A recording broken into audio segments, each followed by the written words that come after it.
আসসালামু আলাইকুম। আজকে আপনাদের জন্য একটি ভিডিও নিয়ে আসলাম কিভাবে সহজে কম খরচে সহজভাবেই বিটা ফ্লোর করা যায়। তো যারা ভাবতেছেন কংক্রিট দিয়ে বিটা ফ্লোর করবেন, আবার কেউ ভাবতেছেন যে ইটের সোল্ডিং দিয়ে করবেন। অনেকে বলেন যে ইটের সোল্ডিং দিয়ে বিটা ফ্লোর করলে ফাটল ধরে। আসলে ফাটল ধরবে না, মাটি ভালোভাবে বসাইতে হবে এবং সঠিক নিয়মে সোল্ডিং বসাইতে হবে, তাহলে আপনার মজবুত হবে।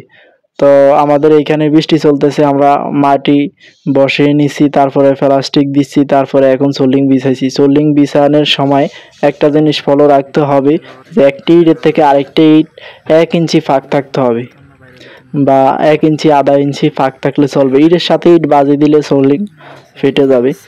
তো ইট দিয়ে আর ঢালাই দিয়ে ব্যবধান কি?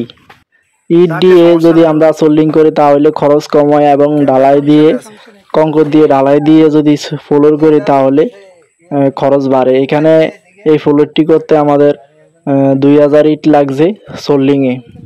এখন সিমেন্ট লাগবে 10 বস্তা, আর বালু লাগবে 70 ফুট, 60 থেকে 70 ফুট বালু লাগবে। আর যদি আমরা ঢালাই দিয়ে করতাম তাহলে 150 ফিট কংক্রিট লাগতো, 30 থেকে 35 ব্যাগ সিমেন্ট লাগতো, 100 ফুট বালু লাগতো। তো তার পরিমাণে এভাবে খরচ অনেকই কম। তো যারা এইভাবে এই কম খরচে ফ্লোর করতে চান তারা অবশ্যই এই ভিডিওটি দেখতে পারেন, অবশ্যই কাজে লাগবে। তো বৃষ্টি হইতেছে, বৃষ্টির কারণে আমরা ফিনিশিং দিতে পারতেছি না, এই জন্য আমরা মশলা দিয়ে জয়েন্ট মেরে রাখতেছি। বালু আর সিমেন্ট দিয়ে এর যেই ফাঁক ওইটা বুঝিয়ে দিচ্ছি, একই রেটভাবে বা সমান করে দিচ্ছি, কারণ মশলা নরম করে নিতে হবে, তাহলে এর জয়েনের ভিতরে বা যে ফাঁক আছে ফাঁকের ভিতরে আপনার মশলা একই রেটভাবে ঢুকবে। যদি মশলা একই রেটভাবে ঢোকে তাহলে সমস্যা হবে না।